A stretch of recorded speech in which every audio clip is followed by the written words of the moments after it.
quart d'heure par Juliette qui m'a demandé de la ramener chez elle. Ah, quel besoin avais-tu de la ramener? Tu t'en repentiras. Une heure de punition fermée dans ce placard, et tu parles de l'eau pour dîner.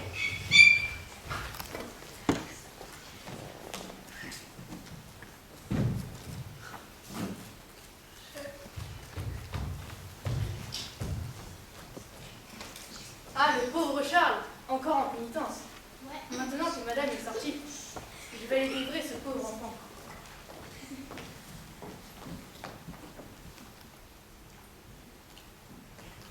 Charles, si seulement tu réussissais à rester bon et sage. Sage? Mais c'est impossible. Ma cousine n'est jamais contente. Elle me compte tout le temps. Oui, mais ta protectrice, la seule parente qui te reste. Il faut bien que tu continues à manger son pain. Elle me le reproche bien assez. Mais que dira-t-elle quand elle verra que je suis sorti du placard? Oh, ne t'inquiète pas, elle ne te battra pas. Elle n'ose plus depuis que tu lui as tendu le bras l'autre jour. Il vaut mieux que tu ne te montres pas sur toi-même. Très bien, Betty. Je vais chez Juliette. D'accord, tu rentres bien à l'heure. Quand elle me dira d'ouvrir le placard, il faut que tu sois prêt. Ne t'inquiète pas, je serai là.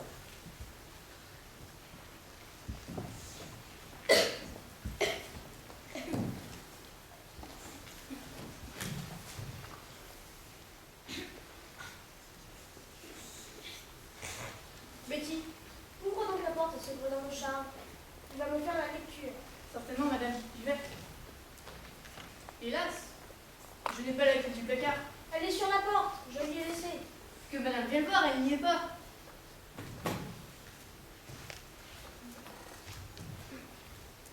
C'est incroyable, j'étais sûre de l'avoir laissé sur la porte. Charles, Charles, veux-tu répondre, gredin?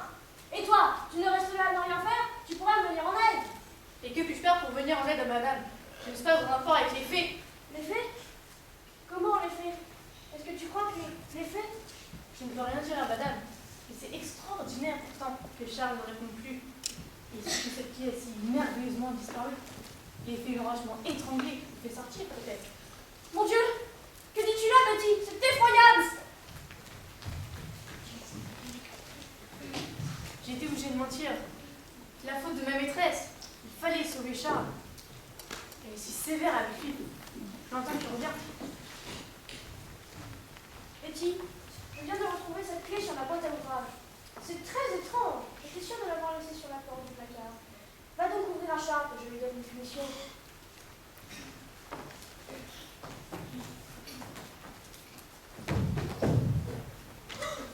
Madame, madame! Charles est mort sur le plancher. Je vous le dis, madame, ce sont les faits.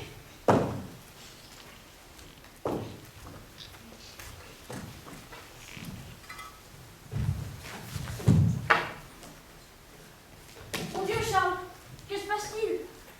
Ma cousine, ce sont les faits. Tais-toi, insolent, garnement. Tu auras affaire à moi avec les sorts de fées. Ouh, que je n'aime pas ça. Mais ma cousine, je ne voulais pas arracher vos cheveux. Je vous l'ai dit, ce sont les faits. Je n'ai pas besoin de sortes excuses. Mais madame ne veut pas croire aux faits. Il est presque sûr qu'elles ont tenté à Charles de vous arracher les cheveux et de vous donner des coups de poing et des coups de pied. Tais-toi, Betty, tu n'es qu'une sotte. Arrête de me faire peur. Et toi, Charles? Viens donc ici et attends-moi pour me faire ma lecture.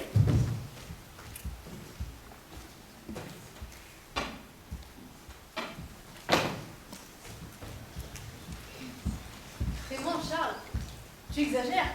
Lui faire peur comme ça avec les faits et ton visage tout enfariné. Elle y a bien cru, je pense. Ma cousine est méchante avec moi. Elle me tape, elle ne me donne presque rien à manger, elle me tire les oreilles. Il faut bien que je me venge de temps en temps. Oui, et tu es tranquille pour un moment. Elle est partie se reposer pour se remettre de ses émotions. Et ensuite, nous irons faire des courses. Très bien, Betty. Je vais chez Juliette.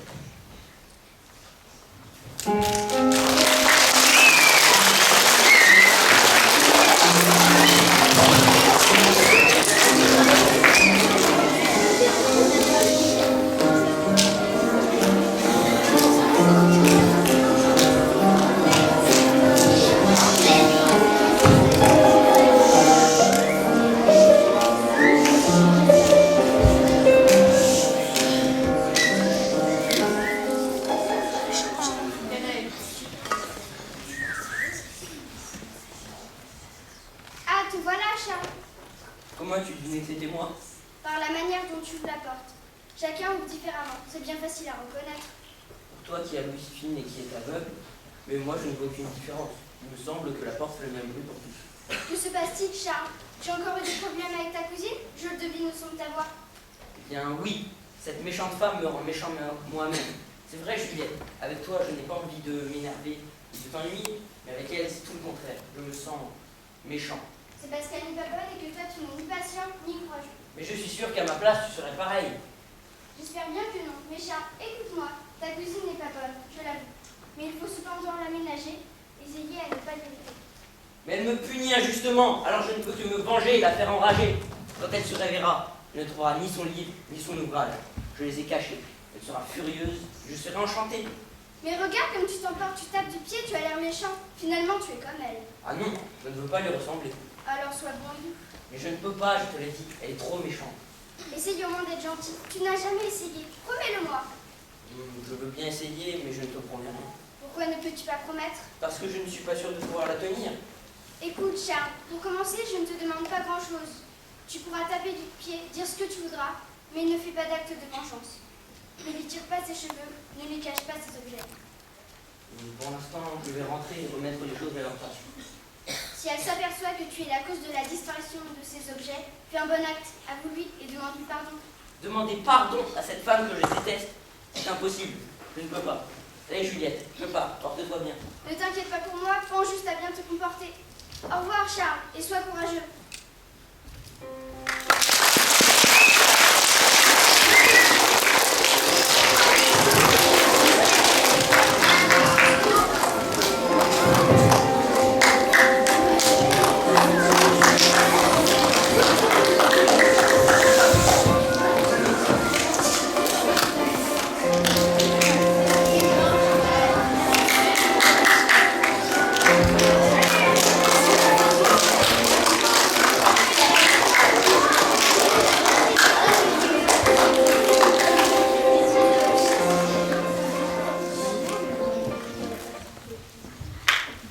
Ah, te voilà, Carmement. Explique-moi un peu pourquoi j'ai retrouvé mon ouvrage dans la cheminée. C'est moi qui l'ai jeté, ma cousine. Jetez mon ouvrage, misérable. J'ai eu tort, mais voyez-vous, je cherche avec Suzy. Et tu crois, mauvais garçon, que je pardonnerai tes bêtises? Toi, mendiant que je nourris par charité? Ma nourriture ne me coûte pas cher, ce n'est pas cela qui me rendra. Insolent. Et ton logement, ton coucher, et tes habits? Mes habits, ils sont râpés et usés comme ceux d'un pauvre. Ils sont trop courts et trop étroits. Quand je sors, j'en suis honteux. Tant mieux. Attendez, je n'ai pas fini ma phrase. J'en suis honteux pour vous.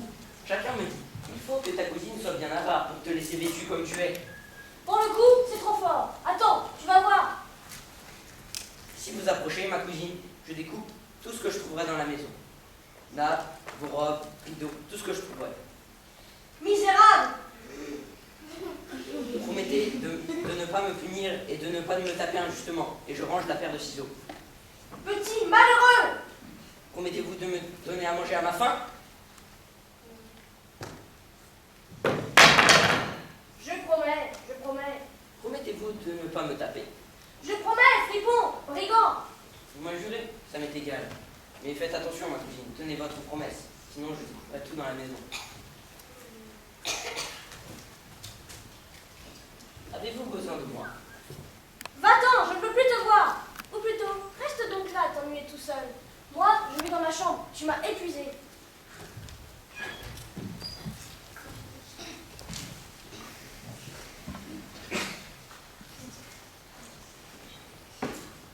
Ah, Juliette, comme je suis content de te voir. Je suis venue pour t'encourager à rester bon avec ta cousine. Betty m'a raconté tes bêtises. Betty? Mais elle déteste ma cousine. Elle est enchantée quand je lui joue des tours. Il est vrai qu'elle est bien mauvaise, sa cousine. Peut-être, mais elle est tout de même sa tutrice. C'est elle qui l'élève et il lui doit du respect et de la soumission. Elle me lève joliment. Depuis que je sais lire, écrire et compter, elle ne me laisse plus aller à l'école et prétend que j'ai les yeux malades. Elle me garde chez elle pour la servir, lui écrire ses lettres, lui lire ses livres. Cela t'apprend toujours des choses. Lire n'est pas en livre. Oui, mais parfois ce sont des livres assommants. Et sais-tu comment elle me réveille? En me piquant la figure avec sa grande aiguille à tricoter. Je vous assure, mademoiselle, que si vous étiez avec nous, vous aimeriez bien Madame McNish et vous nous aideriez à nous venger. Mais en vous vengeant, vous la rendez plus sévère encore. Plus méchante, pas plus sévère. Mais je te le répète, Charles, et Betty aussi. Si vous vous soumettez, ta cousine deviendra meilleure. Et ça, et tu verras. Je essayer, mais si au bout d'une semaine elle reste la même, je recommencerai. Rappelle-toi, Charles, pense juste à bien te comporter et ça ira bien mieux. Betty, veux-tu me raccompagner? Je préfère qu'elle ne me trouve pas là.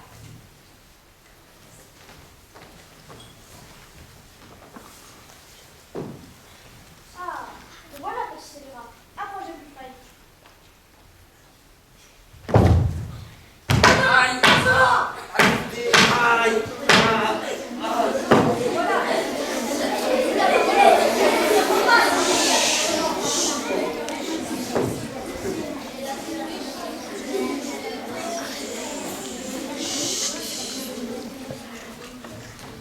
Pauvre Charles, que s'est-il passé? Elle m'a battu, Betty, et sans raison. Elle a juste dit que j'étais insolent, mais j'étais soumis et obéissant. Et tu t'es laissé faire sans broncher? Oui, mais ça ne l'a pas rendu meilleur. Elle a continué à frapper et moi à souffrir. Aïe! Ah, je ne peux pas m'asseoir, je souffre trop. Tiens, ainsi tu pourras t'asseoir. Et elle comprendra qu'elle est peut-être allée un peu trop loin. Merci, Betty. Il faudrait que tu me confectionnes une protection que je puisse mettre sous mon pantalon pour me protéger de ces coups.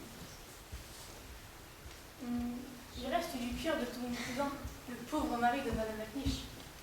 Je vais les coudre ensemble et former ainsi un parafouet. Un parafouet, quelle bonne idée. Merci, ma bonne Betty. Eh bien, que faites-vous là, Betty?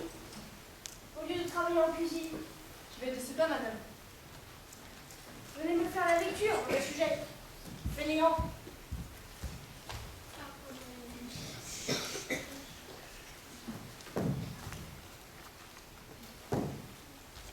Mais que cache donc cette douceur et cette obéissance de Charles? Sûrement une méchanceté qu'il prépare?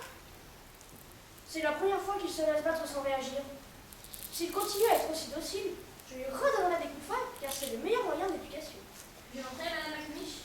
Visible. Entrez donc, monsieur le juge. Que nous va votre visite? Charles, laisse-nous ta place, monsieur le juge. Que se passe-t-il, mon garçon? Tu marches péniblement, comme si tu souffrais. Monte donc dans ta chambre, Charles. Oui, monsieur le juge, je souffre. Ma cousine m'a battu tant et tant que j'en suis tout meurtri.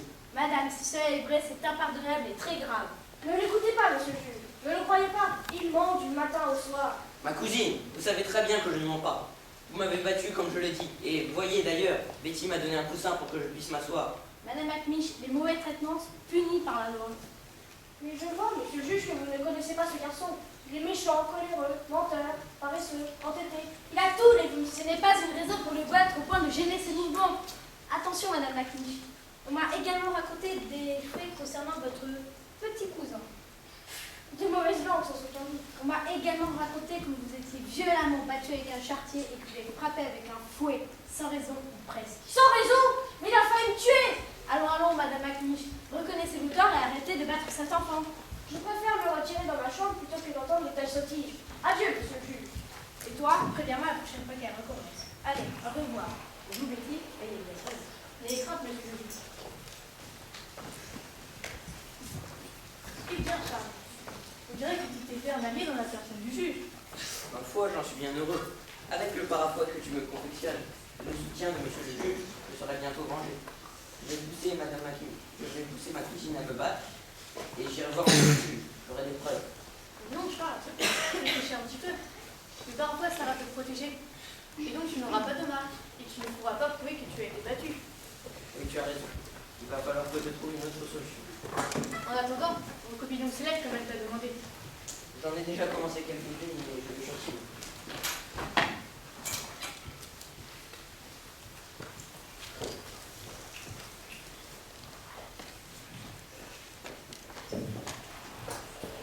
Montre-moi un peu ce que tu as fait.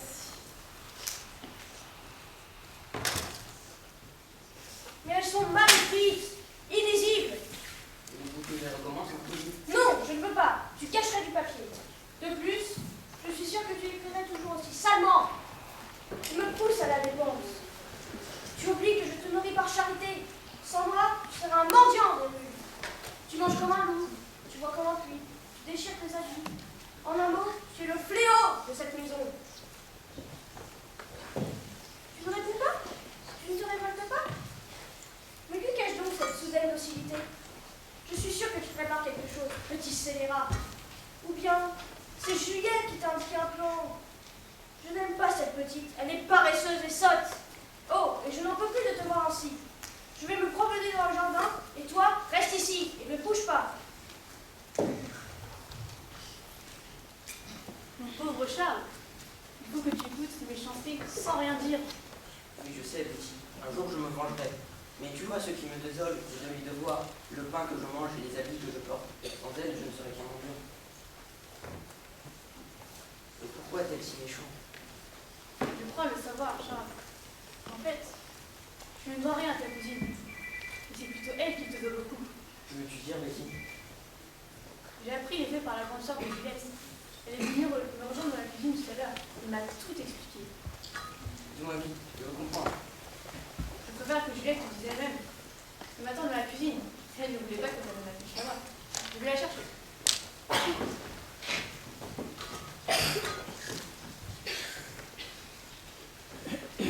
Alors, Charles, comment ça se font ces ennuis avec ta cousine? Je ne sais pas, Juliette. Tu vois, ce qui me désole, c'est de lui devoir tout. Sans elle, je ne serais qu'un mendiant. Attends, Charles, il est temps que tu saches ce que ma grande sœur sait depuis que tes parents sont morts. Que veux-tu dire, Juliette? Avant de mourir, ton père a donné à ma grande sœur Marianne un portefeuille dans lequel se trouve un reçu. Un reçu? Mais qu'y avait-il dessus? Parle vite, Juliette. Je t'en prie, ne me fais pas languir. Ce reçu est écrit à la main de ta cousine Madame Macnish, qui atteste avoir reçu 50 000 francs. 50 000 francs? C'est une très grosse somme. Oui, et à ta majorité, il en restera bien assez pour que tu puisses t'installer convenablement. Surtout qu'elle ne dépense pratiquement rien pour moi. Oui, je sais tout ça. Et à ta majorité, il faudra que tu ailles voir monsieur le juge, et tu auras ta fortune. Tu vois, Charles, ton avenir n'est pas aussi noble que tu le pensais. Tu as ta fortune qui t'attend. Et tu as ton amie Juliette aussi. Et je tais-toi, Betty. Que ferais-je pour toi? Oui, je continue de veiller sur toi. Et cette bonne Juliette t'aidera à supporter cette situation. Et ensuite, à ta majorité, tu seras heureux. La majorité est encore bien loin. Oui, et j'ai fini de te confectionner le parapluie. Merci, Betty.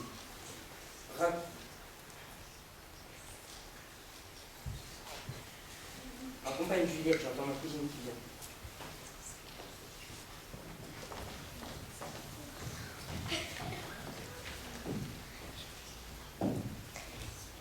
Alors, Fainéant, qu'as-tu encore inventé comme bêtise? Tiens, on dirait que tu as pleuré. Les coups que je t'ai donnés, que tu avais bien mérité? J'ai pleuré, c'est vrai, ma cousine, mais pas à cause de la douleur causée par vous. J'ai pleuré d'admiration devant vous. Pour moi? Oh, ma cousine! Je m'étonnais aussi qu'un mauvais garnement comme toi puisse avoir un bon sentiment dans le cœur. Ma cousine, je suis juste. Je ne cherche pas à vous ennuyer d'une tendresse que vous ne recherchez pas. Tu as bien dit, et je serais mécontent, contrarié de devoir de l'affection pour moi, je te défends de ne jamais en avoir. Vous êtes sûr d'être obéi? Impertinent! C'est impertinent de vous obéir. Tais-toi, je ne veux plus entendre ta seule voix. Prends mon livre et fais ma lecture.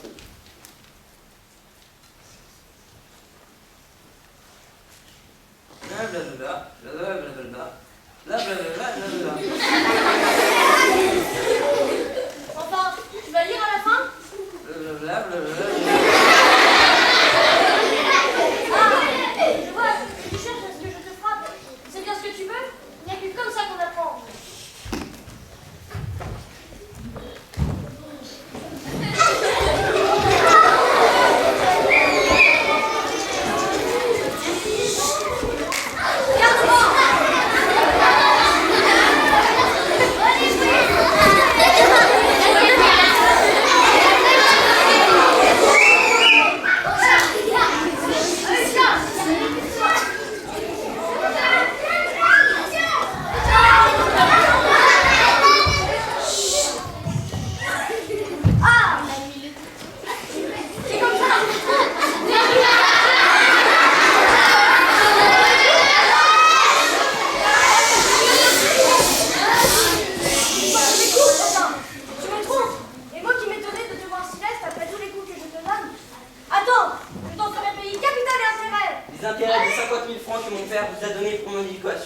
Merci bien, ma cousine. Je m'en vais de ce pas prévenir le juge de paix. Mon Dieu, il sait. Comment a-t-il su? Qui a pu le prévenir? Eh ben,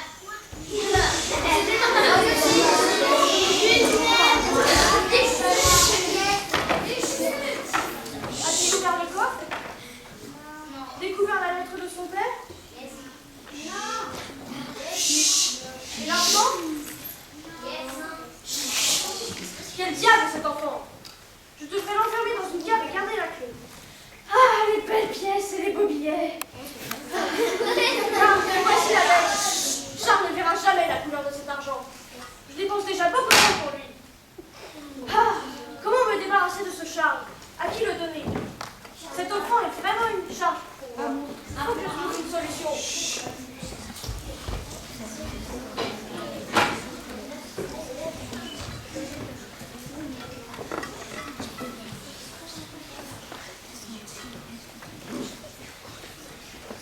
Je vais lui faire un bon tour.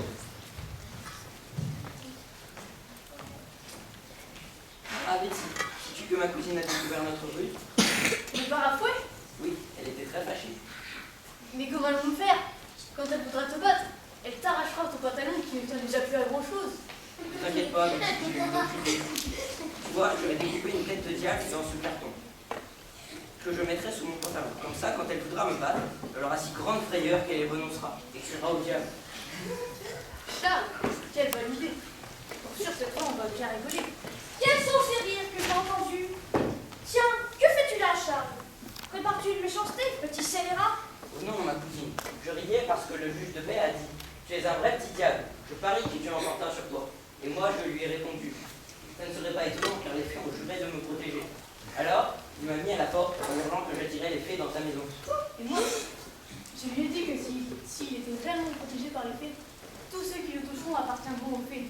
Mais il n'y a pas de problème de tout cela.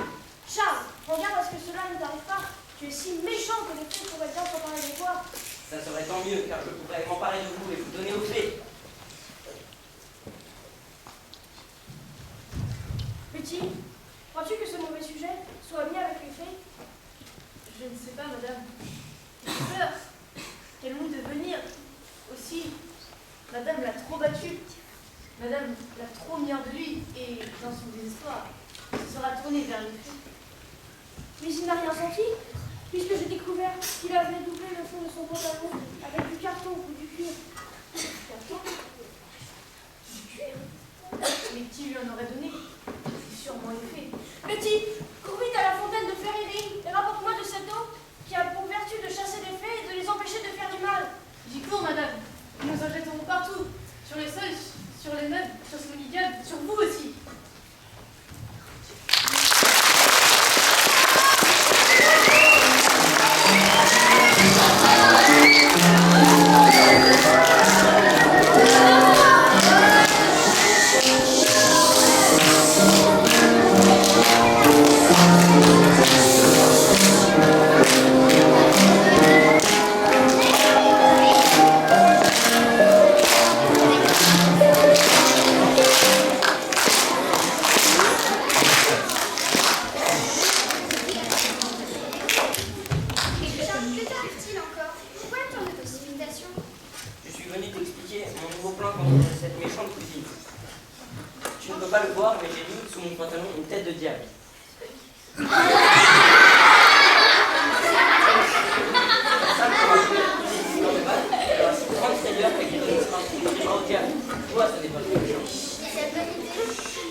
Charles, je pensais bien te trouver là.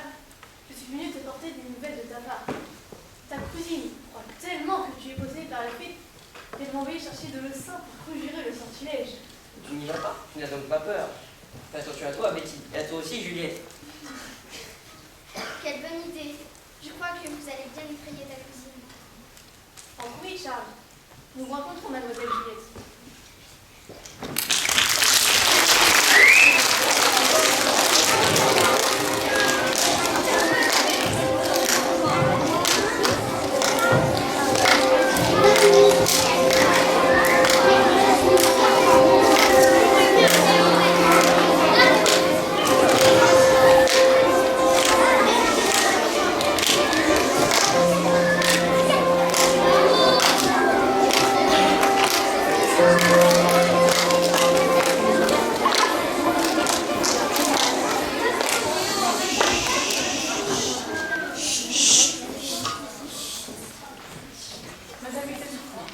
Non, mais je suis mal à l'aise. Je suis inquiète. Oui, Charles. Il est pas. Il est rentré depuis longtemps. Et quel est rapide? L'air gai et rêveux. Il croit que nous nous sommes trompés en lui. Madame, ce que je veux dire. Oui, oui, je vois. Vaut mieux en effet ne pas trop parler de lui. Madame a raison. Désirez-vous autre chose? Oui, oui, demandez à Charles de venir. C'est de l'écrit aux lettres que je dois lui dicter. Je vais le chercher.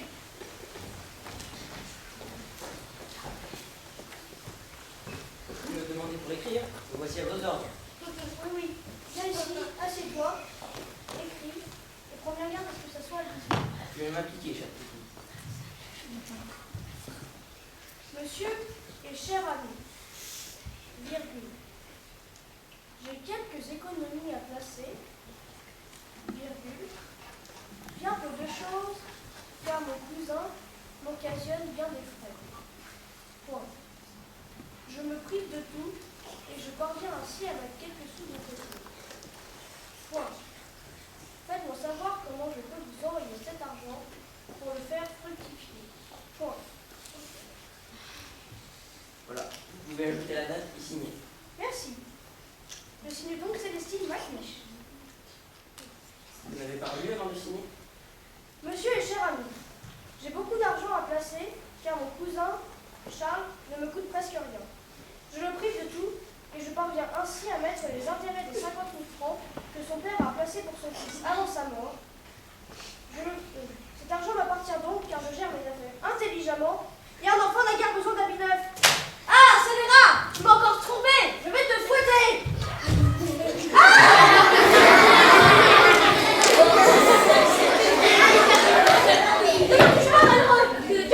Par l'effet, par le diable. Cousine! Ah, ne me touchez pas. Chasse-le, il est possédé, je ne veux pas qu'il me touche. Madame, Charles n'est pas ici. Il y est, je suis sûre qu'il y est. Ce sont les faits qu'il cache. Cherche-le, chasse-le. Madame, encore, il n'y a ni fait ni Charles. Si, il est là, il a une diable sur les fesses. Oh.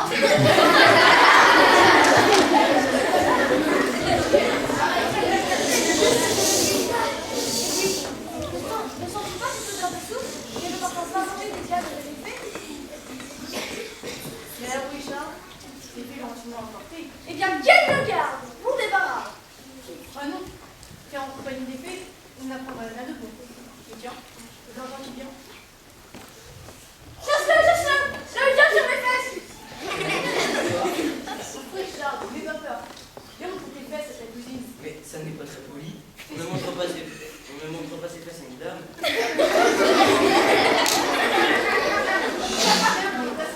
Le diable! Mais non, voyez vous-même. Je ne comprends pas. J'ai pourtant bien vu le diable tout à l'heure. C'est bizarre, ma cousine. Vous voyez des choses que personne ne voit. Je ne vois pas de diable sur mon pantalon quand je me fais cette histoire, et Betty n'en voit pas non plus. C'est étrange, vous voyez des choses que personne ne voit. Ne seriez-vous pas ami des fées? Tais-toi. Moi, ami des fées, quelle horreur. Betty, emporte-le où tu voudras. Je ne veux plus de lui. Je ne veux plus le voir ni l'entendre.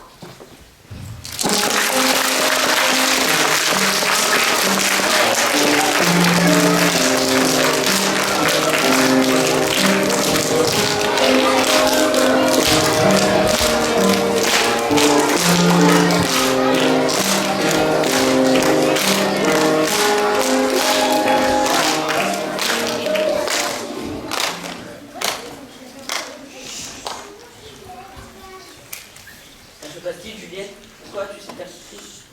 Je viens d'apprendre une bien mauvaise nouvelle de la bouche même de ta cousine, Madame Macnish. Une mauvaise nouvelle pour elle, tant mieux. Elle n'a que ce qu'elle mérite. Non, Charles, la bien mauvaise nouvelle est pour toi. Elle veut t'emmener chez ce vieux Alnick. Comment? Elle veut m'envoyer dans ce vieux château avec ce vieux fou qui maltraite les enfants. Oui, mon ami, je ne pourrais plus te voir, ni essayer de te consoler des misères qu'elle te fait. Ne t'inquiète pas, Juliette, je n'y resterai pas, je le promets. Mais une fois que tu y seras, il faudra bien que tu y restes. Je n'y resterai pas, tu verras. Avant 15 jours, je serai de nouveau ici. Tiens, Charles, tu es là. Je vais passer voir Juliette et sa sœur pour régler les affaires de succession. Elle s'arrange avec cette vieille folle.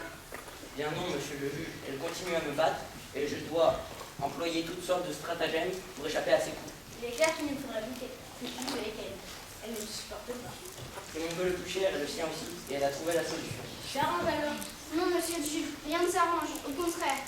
Je ne comprends pas. Si Charles ne va plus vivre avec sa cousine, tout devra aller mieux pour lui. Non, monsieur le juge, les choses seront pires. Elle veut m'emmener chez ces vieux Olnick. Chez ces vieux Olnick, ces voleurs, ces flippons qui maltraitent les enfants. Et vous savez que je pourrais vivre convenablement avec l'argent que mon père a donné à ma cousine. Oui, je sais, Charles. Ton père t'a confié à sa cousine car il ne reste plus qu'une famille. Il a que rien faire. Mais je vais m'envoyer à récupérer ton argent pour que tu puisses vivre sans. J'aimerais tellement pouvoir vivre en paix. Puisque Madame Akinch ne devient pas au problème, puisque quand moi je suis lycée, elle n'a plus de raison de garder son argent. Je pourrais donc lui faire reprendre par la loi et je désignerai qui trouvera pour mon tuteur. Désignez Betty, s'il vous plaît. Elle a toujours été gentille avec moi. Elle m'a toujours aidé et toujours protégé. Ça devrait être possible. Mais en attendant, va chez eux, va chez ce vieux fou d'Olnick et après, tu me prends un jour. D'accord, je vais chez lui, car je vous fais confiance, monsieur.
Oh, merci Betty. Adieu ma cousine. Et quand je serai grande, je reviendrai vous prendre mes 50 000 francs. Intérêt et capital, comme vous disiez.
Qui raconte ça? Ce sont des menteurs.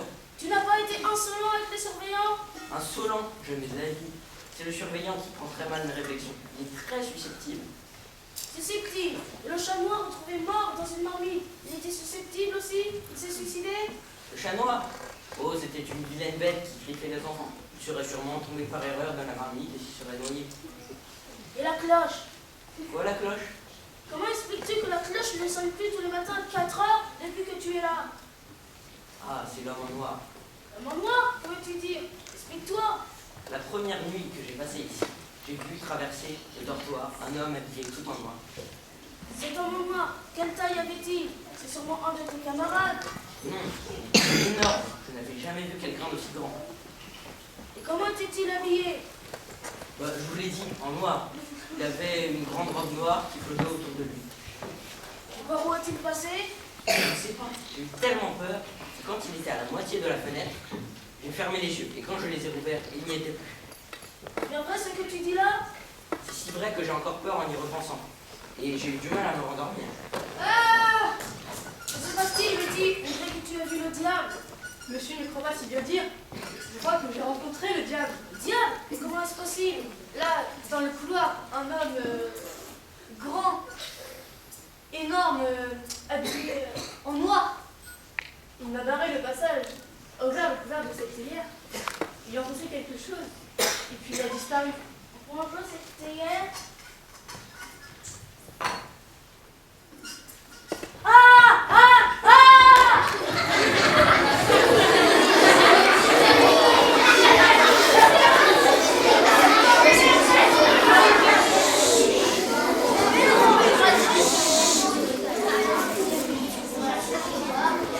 Bonne idée tu as eue, Betty. Je crois que l'homme noir commence à inquiéter notre compagnie. Oui, Charles, on est sur la bonne voie. Il faut encore trouver des actions pour cet homme en noir. Ne t'inquiète pas, je manque pas d'imagination. Charles, écoute bien ceci. Je n'en peux plus. Il me faut les noms de ces polissons, ces gueux, ces filous qui font des bêtises sans arrêt. Je veux leur donner une punition exemplaire. Le chat s'est suicidé.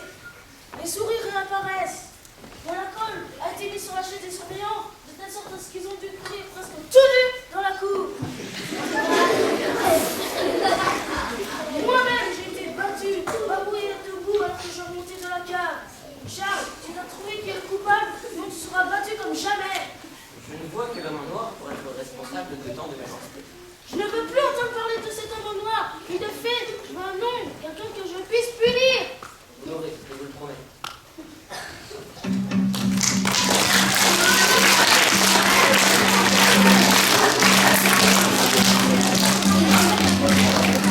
Votre établissement perdra de sa renommée et la honte s'abattra dessus. Quelles sont ces conditions? Il faut que vous juriez de n'infliger aucune autre pénitence au coupable une expulsion immédiate. Ton raisonnement n'est pas idiot. Il ne faudrait pas que mon établissement perde du crédit et demander mes pensionnaires comment est-ce que je vivrai. J'attends ce que tu exiges. Je vais vous l'écrire, monsieur. Insolent, tu ne me fais pas confiance. Ce n'est pas de l'insolence. La colère est mauvaise conseillère. Et dans votre intérêt, je ne préférerais pas que vous gardiez ici l'auteur de ces méchancetés. Asseyez-vous-là et écrivez.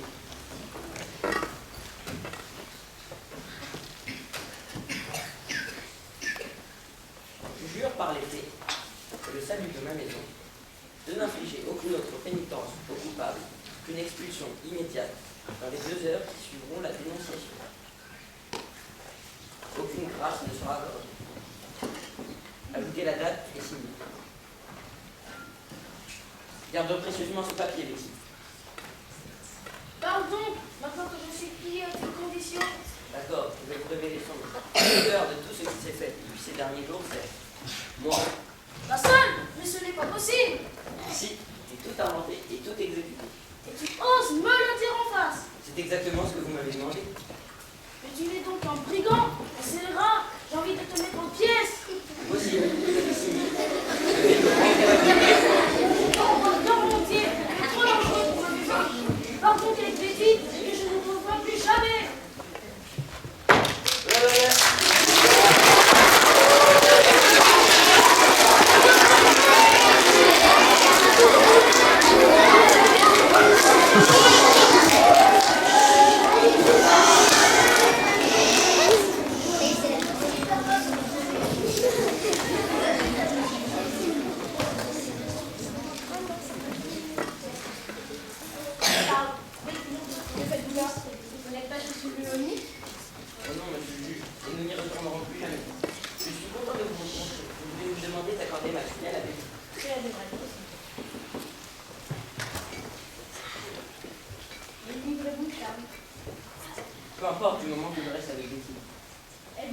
chargé de ce charlatan.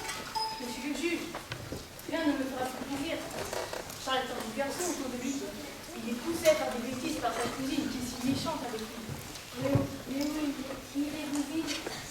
J'ai mieux vaut arrêter de me rendre. Et je ne suis de l'avouer. Mais des choses qui se pensent et vous faites du courage. Vous pouvez vivre tous les deux. Je vous en prie, monsieur le juge, faites le nécessaire. Ainsi, Charles, tu es revenu. Ma sœur m'avait bien dit qu'elle t'avait vu passer avec Betty, mais je ne pouvais pas le croire. Je te l'avais promis, Juliette, le dernier de ce soir. Mais tu vois, me voici de nouveau. Je suis devenue inquiète. Que va-t-il se passer maintenant? Les sérénades avec ta cousine Madame Macniche ont-elles recommencé? Oh non, monsieur le juge est là. Va gérer mes affaires pour permettre d'accorder ma tutelle à Betty et que je ne sois plus aux mains de Madame Macniche. Oui, et d'ailleurs, je m'en vais de ce pas régler les affaires de M. Charles. Vous n'avez pas sans Charles. Il va bientôt vivre dans son aide. Charles, je suis tout de même inquiète. Seras-tu resté bon et bon avec Betty? Mais quand Charles en finit de devenir raisonnable. Ah! Que fais-tu là, Dorian? Pourquoi es-tu revenu? Tu t'es échappé pour m'apporter encore une mauvaise sorte d'effet? N'ayez crainte. Charles nous apportera plus bien ma vie. D'ailleurs, nous sommes juste venus chercher ses affaires. Ses affaires? Quelles affaires? Il n'a rien à lui. Mais si, ma cousine, vous savez bien, 50 000 francs, ils sont à moi. Vous devez me les rendre pour que je puisse vivre correctement avec Betty. Scélérat! Menteur! Que dis-tu là, Dorian? Betty, ne le crois pas. Tout ceci n'est qu'invention de Charles. Pourquoi je ne le saurais pas? Monsieur, je le crois aussi. Vous allez devoir rendre cet argent et laisser ce pauvre Charles en paix. Moi, prendre de l'argent. Après tout ce que j'ai fait pour lui. Oui. Oh non! Tout ce que vous avez fait, vous m'avez traité comme un chien et abrité comme un mendiant. Vous m'avez abreuvé d'injures et d'humiliations tous les jours. Je ne vous dois rien, même pas des remerciements. Mais je n'ai rien à toi. Je ne peux rien te rendre. Je t'en supplie, Charles. Ne me prends pas mon argent épatant. Betty, emmène-le loin d'ici que je ne le vois plus. Et bien, Madame Macniche, quelle est cette attitude de soumission? Rien. Je n'ai rien pris. Je n'ai pas pris d'argent. Il est clair que vous n'avez rien.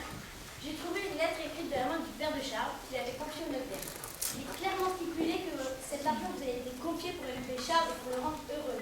Charles est malheureux, il est maltraité, vous n'avez pas rempli vos engagements. Vous devez donc rendre cet argent. Mon argent! Mon pauvre argent! Ne touchez pas à mon argent! Il ne s'agit pas là de votre argent, mais de l'argent qui appartient à Charles. Cet argent, Dieu lui rendre pour qu'il puisse vivre avec Betty.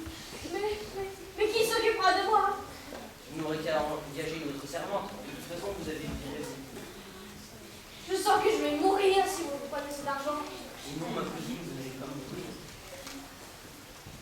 Et en plus, c'est dans votre intérêt de rendre l'argent à Charles, car nous nous engagerons à un procès et vous devrez payer les frais. Non, je ne veux pas payer les frais d'un procès.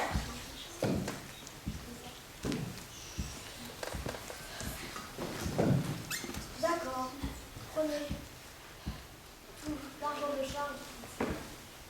Dépouillez-moi et je me laisserai mourir.